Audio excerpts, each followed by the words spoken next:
안녕하세요. 실전사주풀이 시간입니다. 158번째 시간이고요.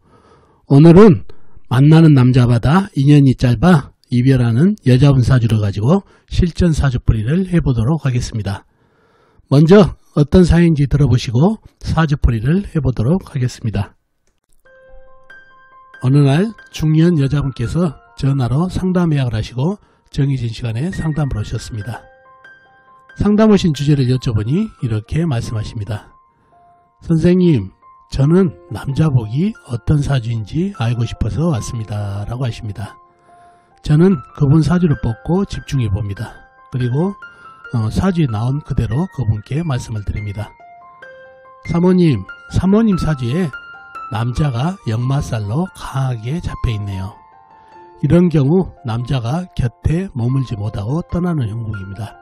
인연이 되더라도 길게 못 가게 됩니다. 즉 남자와 생별사별하는 사주입니다. 라고 말씀드렸더니 그분께서 말씀하십니다. 그렇군요 선생님. 제가 일찍 결혼을 했는데 얼마 못 가 사별을 했습니다.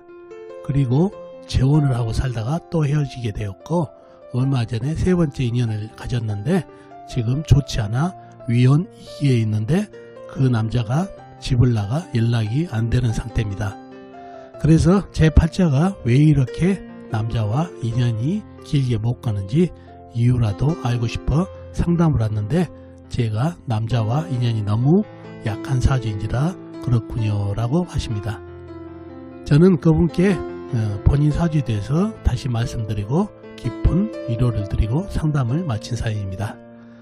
자, 그럼 이분 사주가 어떤 사주길래 만나는 남자마다 인연이 길게 못 가는지 사주를 풀어보면서 알아보도록 하겠습니다. 자, 이 사주가 오늘 여러분과 같이 풀어볼 실전 사주풀이 사주가 되겠습니다. 신해년 기해월 병진일 갑오시에 태어나신 여자분이시네요.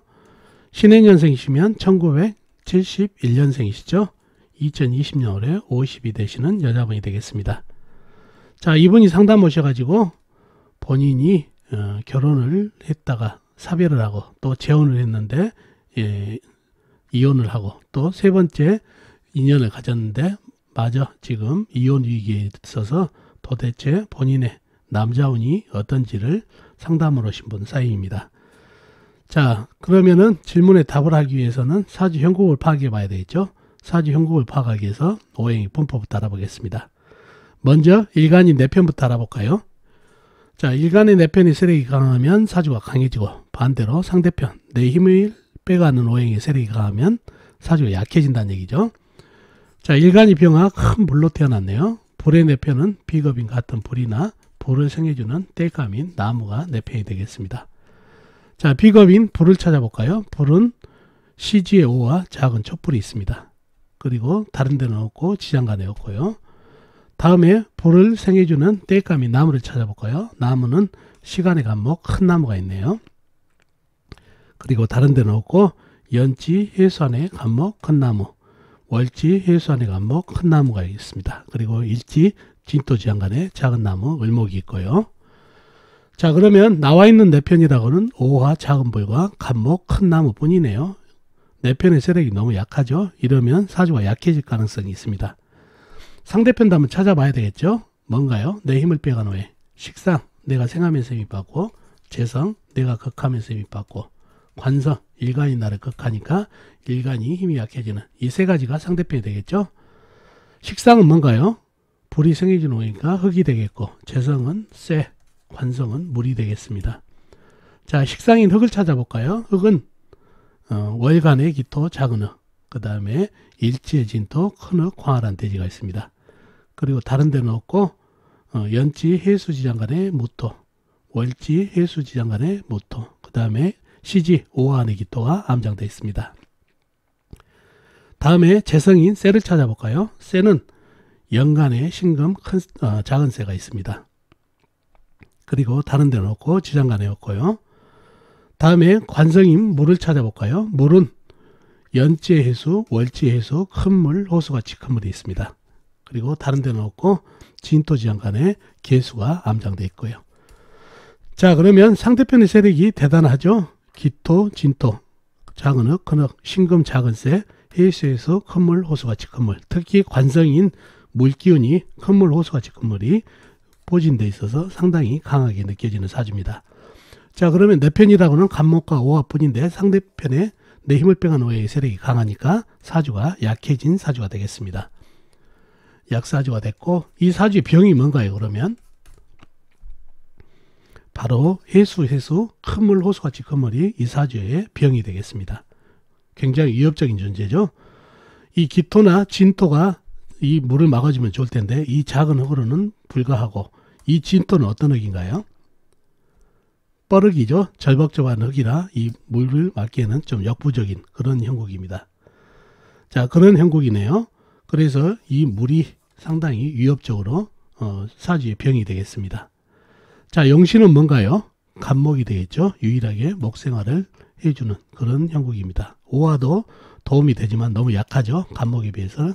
그래서 용신은 간목이 되고, 희신 역시 큰 나무, 간목이나 인목이 오면 좋은 그런 사주가 되겠습니다. 그래야 사주의 병인 물을 갖다가 수생목, 목생화로 통관도 시켜주고 억부로서 일간을 힘을 주는 그런 형국이다 보니까 큰 나무가 희신이 되겠습니다. 운에서 오면 좋다는 얘기죠. 자, 이 사주의 병이 물이라고 그랬죠. 물이 병이다는 얘기예요. 물이 뭔가요? 이분에게 관성이죠. 관성은 여자분한테 이성 배우자가 됩니다.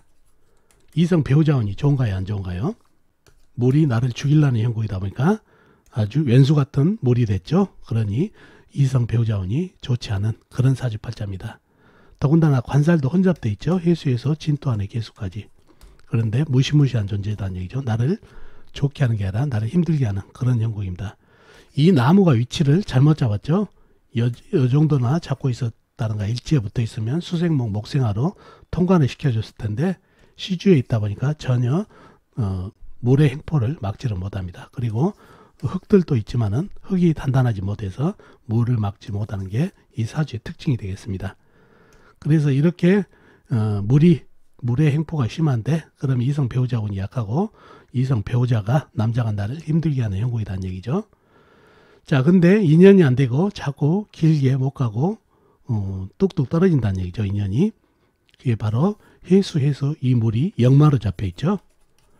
역마살 중에서 가장 작용력이 큰 게 이 물로 역마살이 잡힌 겁니다. 물은 끊임없이 흘러내리기 때문에 한 군데 머물리지 못하죠. 그래서 역마살 중에서도 물기운, 이 해수로 역마살이 잡힐 때가 역마 기운이 강하고 역마살 작용력이 크다는 얘기예요. 자, 이렇게 사주에 역마살이 중중하게 물로 잡혀 있다는 얘기죠. 관성으로. 이럴 경우는 한 군데 머물러 있지 못하는 배우자가 된다는 얘기예요. 남자가.